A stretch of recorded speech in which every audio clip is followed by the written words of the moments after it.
universe. Welcome to Pickathon Podcast, episode 13, Lucky 13. This is a podcast of discovery and kind of adventure into the music space, adventure into the festival world, where we try to kind of bring you some kind of aha or interesting thing in life that you can think about and use or come, whatever it is. We hope it's a pleasant journey for you. So wish us luck here. Our musical guest today is an incredible psych rock band. It's more complicated than psych rock band. We'll just start with that. It's called Hooveriii, and we're going to talk to them in a minute. Burt Hoover, who started that band, will be our guest today. So it's going to be a conversation. But what's interesting for me and kind of like thinking about talking to Burt is just the kind of arc of psych rock in general. It's a really broad, sometimes crosses over with lots of things, krautrock rock and pop and, metal, prog. There's just so many like ways that kind of comes in, and kind of in the history of, the way we've been programming our festival, we always thought of it as kind of like the essence of all these different music scenes. We were very local back in 1999 when we started. So we were pulling from lots of those kind of music scenes. There was a lot of kind of roots music, some rock, things along the way. Artists started having fun. They started spreading the word. More people came. And then over time, it's like a key people from various music scenes or agencies come and they had a great time. They tell their friends. And so when I think, of Pickathon now, and many people, rock, psych rock, metal, that's such a big part of us, our experience. And it's as much as anything else that we do. And it's so important. And that really started kind of as early as 2006 when we moved to Pendarvis Farm, I think. And the quintessential thing about rock at Pickathon is the Galaxy Barn. You can't go anywhere at Pickathon unless you've actually, if you're into rock, I guarantee this is your favorite venue, potentially your favorite venue of all time. It's a ridiculously small venue, really. It's a less than 300, maybe 250. And in every way, we've kind of made it to kind of be that rock club. You're right up against the stage. The stage is 18 inches tall. People are jammed on both sides of it. There's kind of a back kitchen party zone that the musicians and everyone's kind of going off. And the crowd gets rowdy. It's friendly rowdy, but it's epic rowdy. You can see kind of on our YouTube channel lots of amazing videos over the year of things that happen in this space. It's a normal kind of barn that Sherry and Scott Pendarvis have normally, but when we take it over, we turn it into like some kind of dangerous rock club, we like to say, and it changes every year. So this year, Matt Wagner has this kind of like nuclear retro kind of 60s cowgirl kind of vibe going on. It's space cowgirl. And it's cool. So like that changes every year, but what doesn't is this just kind of raw energy. And I was just, the list is too long here. I was just going back. It was just because the thing you know about Pickathon, or maybe you don't, is a lot of times people look at our lineup and they think, geez, who is playing? I don't know anybody. But if you just kind of remove yourself by 1 or 2 years, you kind of realize the idea of like tapping into the essence of what is of these music scenes. These artists there's a formula there, and it's kind of like they are going to get bigger and they blow up, and it happens all the time. So when I'm going to tell you some of the lineup we've had over the years, and I'm not going to go all the way through it, but this is starting back, as early as 2006 in this Galaxy Barn. Every year you would look at this lineup and go, there might be 1 or 2 names that are familiar at that time, but none of these folks were familiar very much. And they all became kind of legends in their own world. So back in 2006, the barn was hardly kind of the epic set that we have today. It was more like they had tools in there, and we had some screens, and we pushed the tools to the back of the stage and tried to cover them up with some like privacy screens. And that was our stage. And, we were lucky enough in those days to have the Avett brothers, who were absolutely unknown. Nobody had a clue who they were. They destroyed that place. And along with a ton of other music, kind of like fast forwarding, 2007, again, Avett brothers, notable. 2008, the Gourds. Looking a little bit later, because I'm just jumping ahead, 2007, I didn't want to jump over that, but the, Dale Watson, the Sadies. 2011, I think, is where it really starts to kind of change for us, where we started to get traction. We had a couple bands in there: Future Islands, Wyoke, Sadies, Lee Fields. Sunday Valley was interesting that year. They turned into Sturgill Simpson. So that was his bar band from Lexington, who nobody had any clue, but he comes back a couple years later as Sturgill, and then again he came back as Sturgill, and then that third time he came back is when he just blew up, literally right after Pickathon. And I think a lot of time he gave us credit. He's like, I played Pickathon, and that kind of created this rocket ship for me, and we love that. 2012, it gets even more interesting. Now we're really starting to get into the psych rock scene. The OCs, White Denim, Heartless Bastards, War on Drugs, Cave Singers. Lick Street Dive wasn't quite in that rock world, but they were notable because they also were completely unknown at this time. Dr. Dog was kind of in the end, right in the middle of their heyday. It was awesome. 2013, it gets even crazier. We have Mac DeMarco, Tyce Eagle, Parquet Courts, White Fence, King Tuff. We had some kind of non things like Shabazz Palaces. In 2014, we had Courtney Barnett, Woods, Foxygen, The Men, Diarrhea Planet, Michael Cronin, Unknown Mortal Orchestra, Cloud Nothings, Heartless Bastards again, Sturgill Simpson again, and Turnpike Troubadours, who now are headlining the biggest festivals in the country. All of those bands came completely unknown. So I'm teeing you up for 2023. You should come, because that's what you're basically looking at. What's so great about this, all of these bands, this list, the barn is so special, and it's a lot like the other venues that we try to make it this space that is so breaks down all the crappy things about venues and keeps all the good things and then some. And what you get out of that kind of love is it's very often people's favorite performance. And it might be that stage or a different stage they play a Pickathon. But if you're in the rock, you're almost going to walk away as a performer thinking that was the best performance I ever had. And I can't tell you how many times I remember the Viagra boys, we were talking afterwards and mind was blown. That was just incredible. So, of course, our guest today is going to play the Galaxy Barn. Has to, because they're in line here of these kind of wonderful, awesome bands. And so with that, let me introduce Burt Hoover from Hooveriii.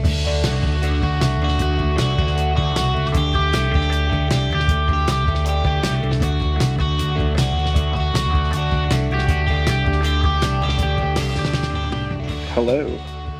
Welcome. Yeah, and everything's working. Yeah, we okay, are cool. we're all solid. Technology brings us together from like you are not here. You are down in. Have you always lived in LA? Are you in LA now? I am in LA. I'm in Highland Park in Los Angeles. I grew up here, not in Highland Park. I grew up a little town called El Segundo. Oh, wow. But yeah, more or less. Yeah. That's pretty cool. Like, how long? So when you were born there, did you grow up there through like high school? Yeah. Is that in LA? I apologize. I yeah, don't know no, my geography. no worries. It technically is still LA County, although it has like its own school district, and it's technically like the South Bay. So I don't know. What's the music scene like there? Growing up?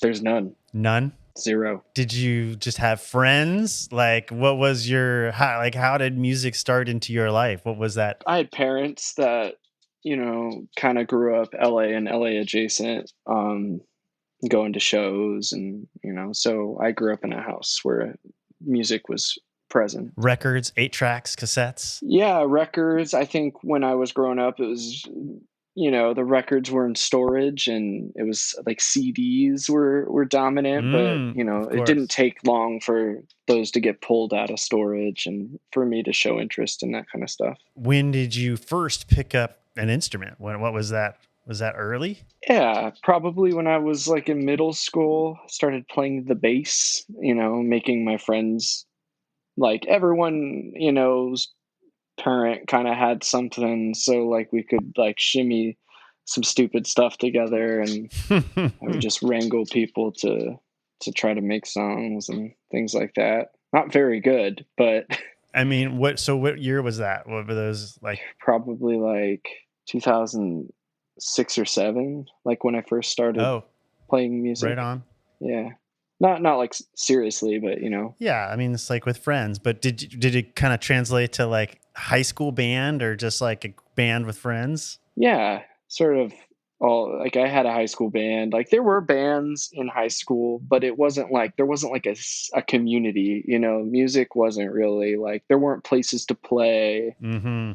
And what was really like popping off at that time was like kind of like screamo stuff, and I wasn't really like a part of that exactly. So no, that was the years of screamo. It was like there was like a music scene in Westchester, which is like the other side of the airport, where LAX kind of divides like the South Bay and what Los Angeles, like the way you think of it. And there was music stuff just on the other side of the airport, but it was kind of stuff I had like no interest in, respectfully. Like who? Was any notably? I think that band, I don't know. I don't really remember who I saw, but when after I graduated, which I graduated in 2011, and I had at that point I had friends who were like wanted to be musicians and wanted to play music and like to go to shows, and we could drive.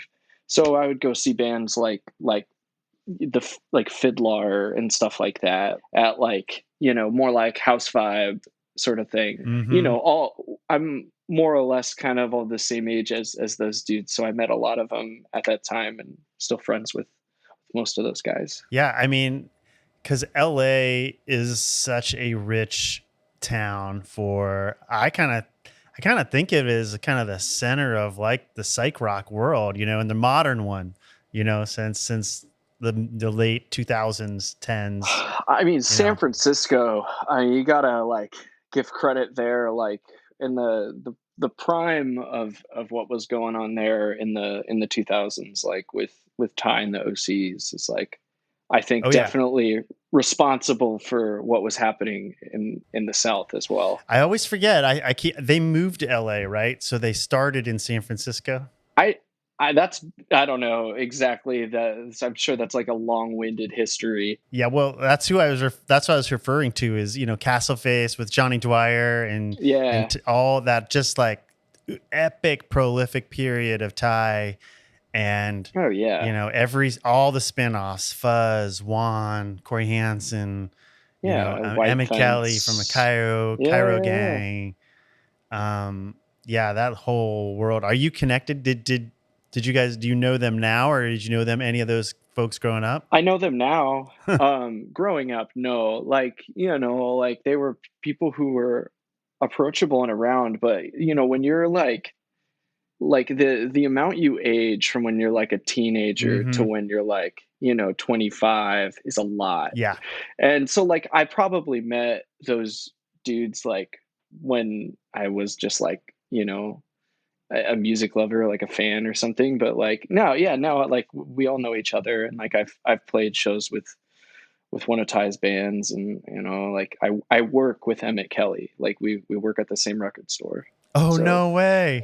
Yeah. And we just recorded with at Dwyer's new spot at Discount Mirror, which he does with Eric Bauer, who's also like, you know, was a big part of those Bay Area records and kind of making that sound. So we got to record with that dude, and that was a really great experience, really great studio. Yeah, that's so great. And I mean, so you actually like work in a record store, right? Like how long have you been working in there? Well, I've been working in record stores for almost like probably like 8 or 9 years. Nice. I worked at a different store. I worked at a few different stores, but the one I work at now is called Arroyo Records. It's also in Highland Park, and it's great kind of mom and pop shop. Emmett works there too? Emmett does work there, yeah. He's amazing. Like the first time you know, like there was that incredible period of him with Billy, you know, Bonnie Prince Billy, right? And the Cairo gang. Yeah. He played, and he'll remember this, I'm sure, that 2010. We talked about Pickathon. You did? Recently, actually. What did he say? We did. What did he say? I said it was great. Yeah, he said he slept in a hammock the whole week.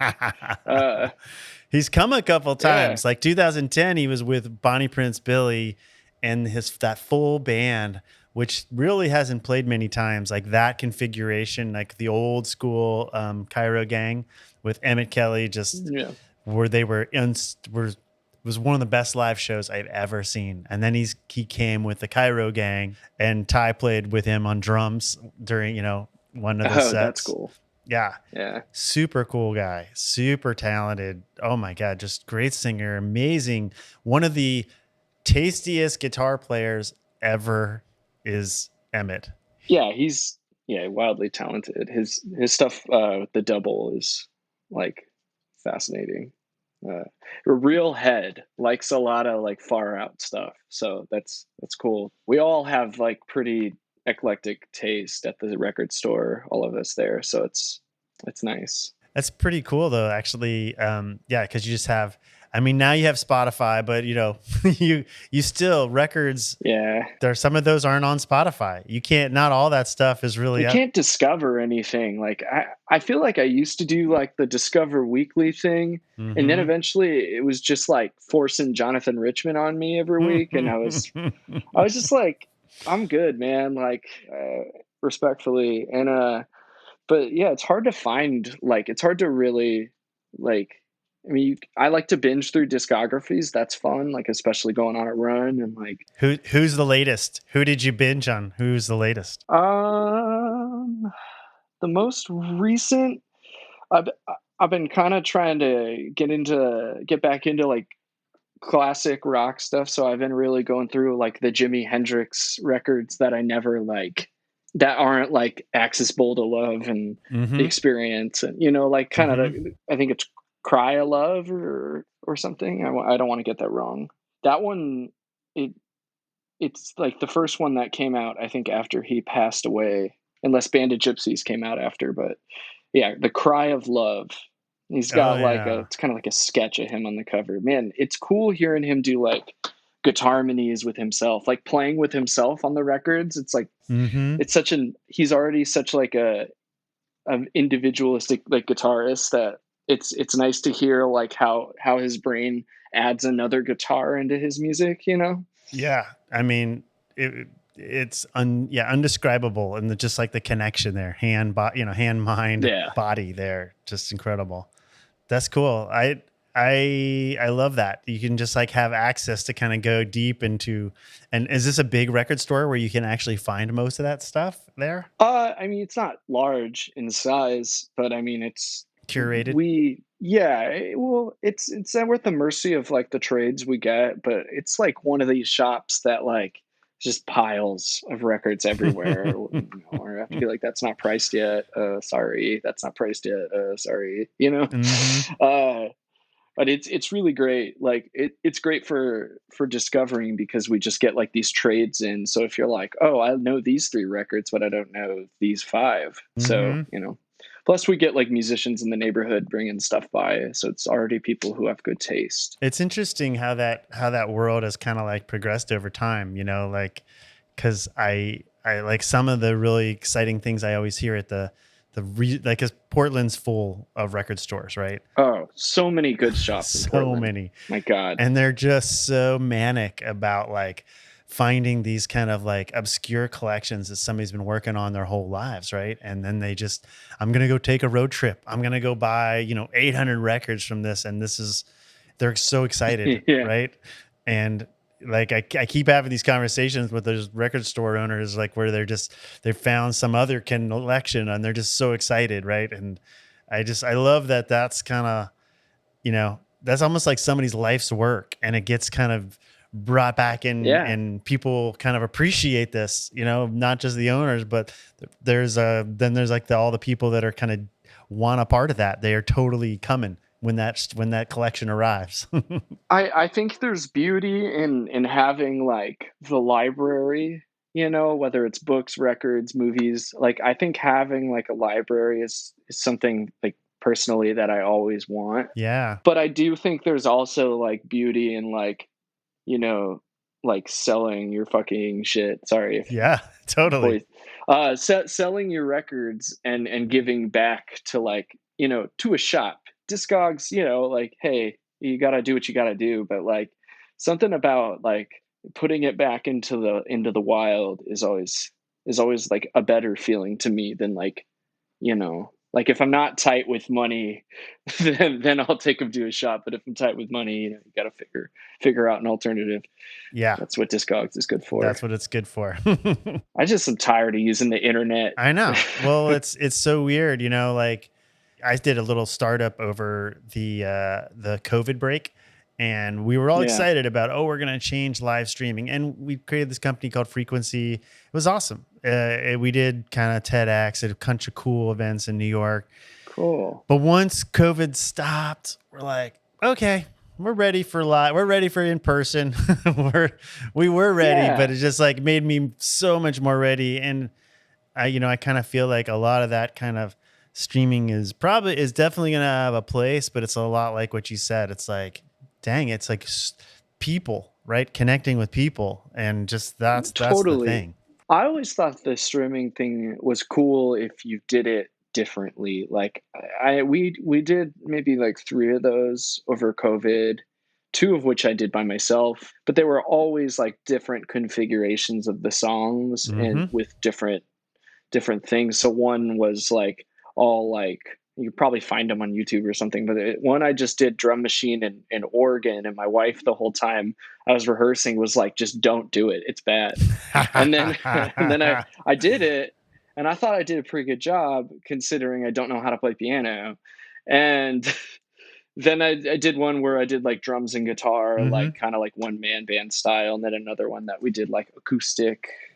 So, you know, I think like, you know, tapping into a different part of your brain makes it fun for everybody involved.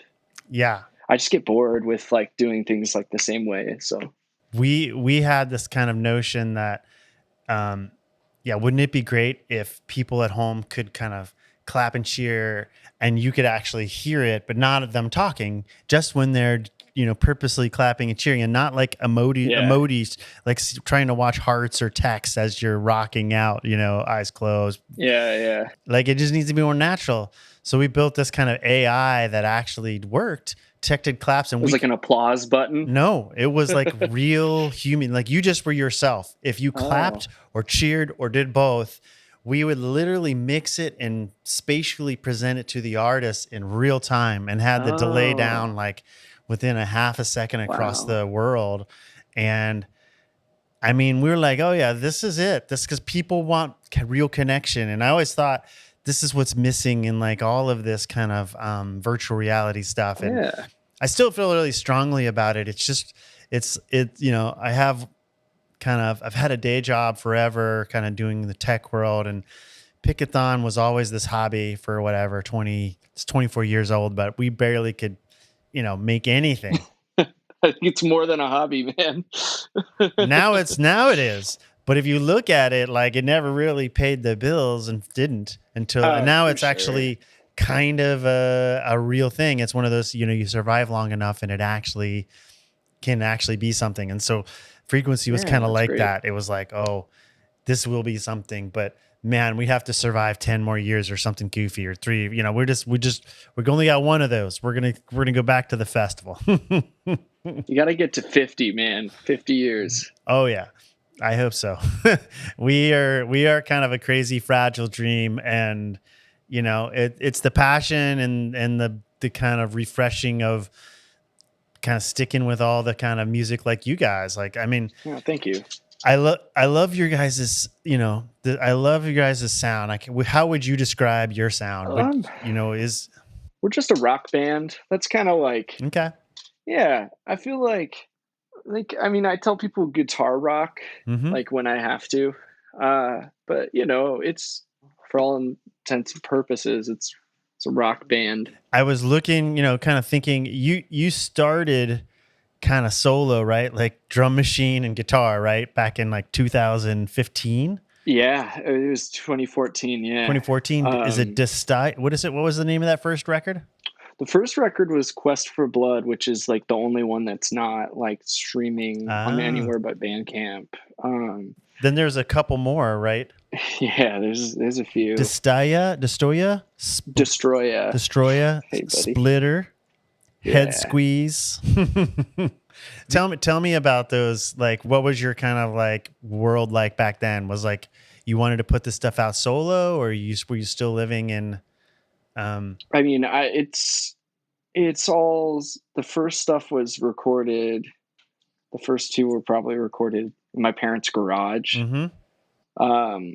The other stuff, they're all kind of like, all the tapes were very DIY. It was just me learning how to record in real time, basically.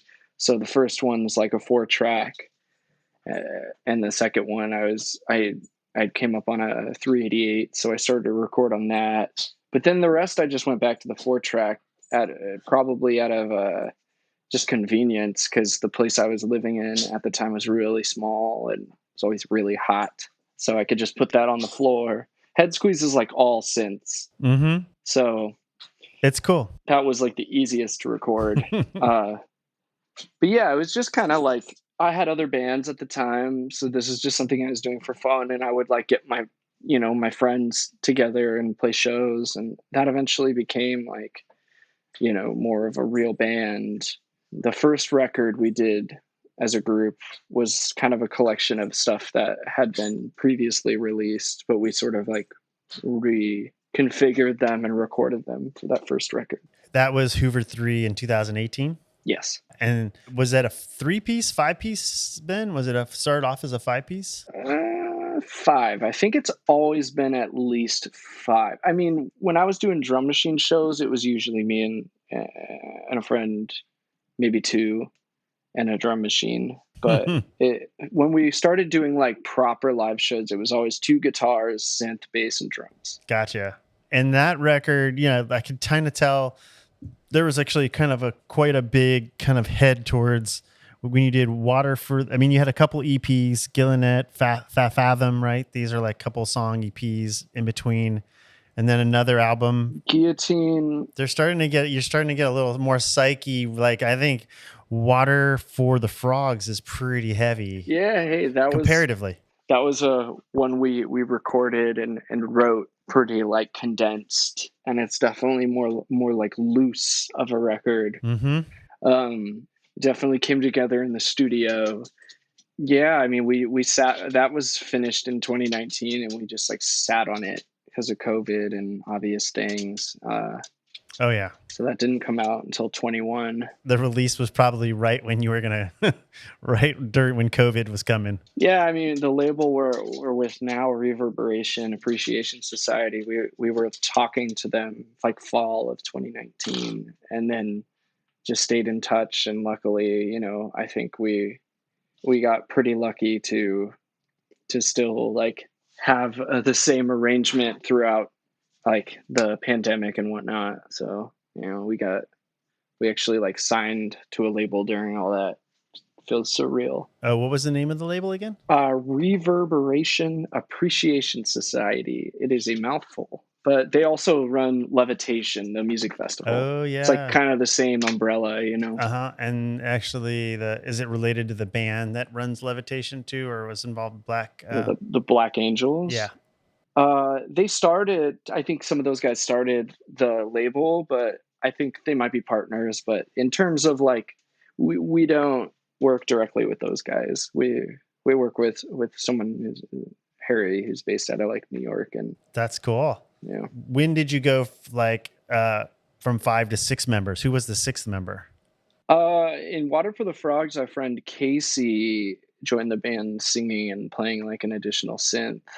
The band has always kind of had a revolving lineup, so people come in and out. Like, you can't expect everyone to stay forever, and no. Especially when everyone's got other bands and other commitments and real life. So Casey was there. Really, yeah. And then she moved back to Boston. It was just like 5 of us. So, but when we did Round of Applause, I had our friend Anna come and sing on some songs on the record. And then she started to do some stuff live with us, and now she kind of like comes in and out live. She's going to be a Pickathon with us, so it'll be like 6 piece. Sometimes it's 7. Sometimes it's a lot. Who's the 7th? Yeah. What's the 7th instrument? It kind of jumbles around. So our synth player, who's like for recording purposes primarily plays like saxophone, and then we have this guy Paco Casanova who just an absolute monster on the keys. And so for Levitation, he played with us on synths, and then Anna and I sang, and then guitar and drums and bass, and it's a lot of people. I mean, there's a lot of twin guitars, so like I'm a super sucker for like twinning guitars. Tons, right? Oh yeah, we try. I mean, I've been lucky to have such like great players in the band throughout the years. So who is the lineup coming to Pickathon? Who's on the band? This one is going to be it's pretty much the live band that has been around for the past year. So it's I play guitar, and then we have Baby Gabe Solomon plays synth, and John Modoff playing the drums, Kaz Mirblick playing the bass, Matt Zuck playing the lead guitar, and then Anna Wallace is going to be singing with me. So that's the crew. That's awesome. Yeah. I really love the Round of Applause. That's the album that we kind of got introduced with you. Thank you. And found it actually on a kind of a, recommendations in the psych rock world. Oh, cool. So you were definitely being kicked around. And I hear a lot of prog psych rock. I hear a lot of other kind of pop and all kinds of other things going on. There's like those songs kind of flip. If you could play a couple of those songs that you wouldn't even know they're from the same album unless, the singing guitar style, which is something we love. But I mean, there are some real like chugging rock music on that record, like some anthems. It's really cool. Thank you, man. Yeah, we're like, that's definitely like the vibe of the show we're bringing on that tour and the one coming up, even though we're about to put out a record that's going to be a little bit different, and hopefully some of that will be available before Pickathon, but we'll see how scheduling goes. But was there a name to the record, or is it just in works, or yeah, I mean, it's our 4th record, should be coming out in the fall. I'm gonna hold off on name so I don't get yelled at. Of course. Yeah. I mean, not that it matters, but what's the direction? Well, it's more like mid-tempo, and it's a little more like there's some songs where I'm just singing and there's like little guitar on it, like not a whole lot of guitar comparatively, Mm-hmm. It's a record that was written primarily on like piano and stuff like that, so it's a little bit different, but get weird. That's cool though. You need to change, take people off of where it needs, just kind of has to evolve, right? And it's always the passion, like if that's there, like this is where your head's at, it can translate. And you can have kind of those mid-tempo, like, one of the most rocking guys, performers. I always thought of him as rock, but he's a lot of mid-tempo really, is Richard Swift. Yeah. I don't know. He's about the producer, but he's also an amazing player. The late and great Richard Swift. Yeah. Late Richard Swift. Yeah. He had this incredible set in the Galaxy Barn in 2011. Oh, wow. Actually, we released a record with Secretly Canadian, like just a vinyl only limited release. You guys did a bunch of those. It might have gone through your record. I definitely dealt with the Ty and Tough one, and I think there was a Those Darlings one you guys did as well. Like, I remember that band. Yep. We did a Steve Gunn. The Tyce Eagle one actually trended was number 3 in the independent record stores for a week. Wow, that's amazing. I know. Well, we didn't even make that many of them, but it was just kind of funny to see it pop up. So I think the Richard Swift one we did a couple years ago, like 2020 or something cool. Like that. So it might have come through. Yeah. That's cool. Like, so have you heard or anybody else kind of been to Pickathon besides Emmett, or is that your main connection? I know a lot of bands that have played Pickathon, like that I know people in bands, but the Emmett's kind of the only person I've talked to, and I think it's just out of convenience. But yeah, you know, like I know slept in a hammock. Hey, that's what he told me. Feels, those guys are friends of ours. Oh yeah, I know they've played before. Incredible performance. Yeah. No, they played last year. Yeah, they played last year, which was their final show. That's right. There was like almost like a reunion show because. I mean, I also have a ton of friends in Portland that when we got announced for that, we're like, dude, that rules. Like, you know, so people have nothing but good things to say about your fest. So I'm very excited. There's a couple, you're going to be playing 2 shows, and but the one that kind of circle and, you know, is that Galaxy Barn show. I kind of gave you the whole lowdown, but yeah, and we're really stoked to have you. It's going to be fun. Yeah, and the other one's one of those that the outdoor stages look beautiful. Yes, they are. I think you're on Cherry Hill, which is our second year of that, and it's designed by Portland State. Every one of our stages is kind of a design build. So it's like an architecture or design and a build. In this case, it's a graduate program at the Portland State University of architecture. Their graduate program creates a design for the Cherry Hill neighborhood. And this year it's called Forest in a Forest. It's like 32-foot tall wood structures that are kind of like tree-like in a weird way, lit up in this cool psychedelic pattern. I mean, the scale is pretty mind-numbing, and it's going to be turned into like a permanent kind of oak savanna cool. Installation on campus afterwards. So it's cool. It's kind of ridiculous in every way, and that is also going to be a great show. So we're looking forward to you, and really thank you for joining me here today. It's been really fun to talk to you. I mean, I think for those shows, we're really gonna try to do not something like totally different, but we're gonna try to make each set kind of its own thing. I think that's the plan. Yeah. I mean, go rock heavy in the barn is my recommendation. Okay. You will have people out of their minds, like surfing the crowd. It'll look like total mayhem in there. Perfect. And that's what it does well. And so just go for it. Just like bring the house down. It's going to be fun.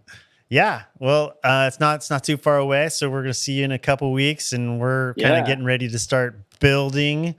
And that happens on like July 17th. We build for 3 weeks. That's coming up here. So I think I got a buddy from Nevada City that helps y'all build the stages. What's his name? His name is Sean. Oh, Sean Stewart. Yeah. Yeah. You know what? I totally forgot. I played at his house. You played in his house. I forgot about that. We had a show through actually Apache, who's playing as Pachyman at the festival, who's like a good friend of mine. When Prettiest Eyes had gone through, and he'd set them up some shows. So I had been in touch with him for a while. COVID happens. So like, you know, we're finally booking shows again. And he's like, yeah, come here. And then, you know, like a bunch of stuff happened during COVID, and venues aren't run by the same people anymore. These people are gone. This person maybe don't, you know? So it was like, he was just like, yeah, I'm just going to have you guys play in my living room. So he just housed us, and we hung out and like hung out with his dog. Like, it was cool, man. He's a great guy. That was so much fun. He is incredible. And it's crazy because his daughter is a musician. And great musician. Yeah. And we almost played a show with her. Maybe it was like Boston or something like that. But yeah, she's friends with other people we know in New York. And it's like small world. That's so great. He's like top 5 humans out there that Sean's just unflappable. Shout out to Sean. And shout out to Sean. He's kind of like leading all of the neighborhood, you know, mayhem, which, you know, he's done X Games. He's done a lot of stuff out there, but I know Pickathon is like it's still a crazy beast for him. And I mean, he's just unflappable and just could not appreciate him more. But I forgot that Pachyman, who, wow, another incredible musician. Can't wait to see him. I'm sure you guys, have you seen him live? Yeah. He's putting a band together for Pickathon. This is going to be like a live band version of Pachyman. Man, that sounds incredible. I've known Pachi for a long time. So yeah, I've seen him a few times. Recently, he played at this place called the Lodge Room. That's like big, it's beautiful, a cool place, beautiful theater, or like kind of like old like Elks Lodge kind of thing, Masonic temple. But he had our bandmate Baby Gabe was doing visuals for him, and it was just like this like kind of wave that was like sucking, and it was like so big behind him, and it was really great. Oh, that's awesome. And just for our listeners, Pachyman is kind of like a dub reggae band. You're not in this guitar rock world, but kind of bringing that world back in a way that I'd never thought anyone was going to be playing kind of dub reggae. And he makes it sound like he's right there inventing it. And he's incredible. So he hats off to Pachyman too. It rules. So much good stuff at the festival. You guys are killing it, and we're really stoked to be a part of it. Thanks for inviting us. Yeah, and those are two bands. You guys and Pachyman. I know people are going to walk away, and it's going to be huge. Hopefully, it has that kind of big impact, and we have this discussion a couple years out. You remember when we had Hooveriii, and it's that, it's just a memorable thing. And a bunch of music lovers, and we're really excited to have you. And I appreciate you being on the podcast here today. Dude, yeah. Thank you. Yeah, this has been great. And yeah, thanks everyone for listening. This has kind of been a good kind of introduction to the psych rock world of Hooveriii. And I say guitar rock too, but my hope is that we all have our brains melted here in a couple weeks, and you're responsible for it there, Burt. So thank you again. You're welcome. And peace, everyone. We'll see you at the next week for episode 4. And with that, have a great week. We'll see you next week. Bye. Bye. You've been listening to the Pickathon Podcast. The show is produced by Zale Schoenborn, Tanner McCullough, and Evan Throckmorton. Our artwork is by Travis Bone, and additional support by Ryan Stiles. The music you heard in this episode is by our guest of honor, Hooveriii. The songs included were We're Both Lawyers, Bird on a Wire, and the one we're riding out on right now, See. Thank you to the whole Pickathon family. And like Zale said, we'll catch you all next week.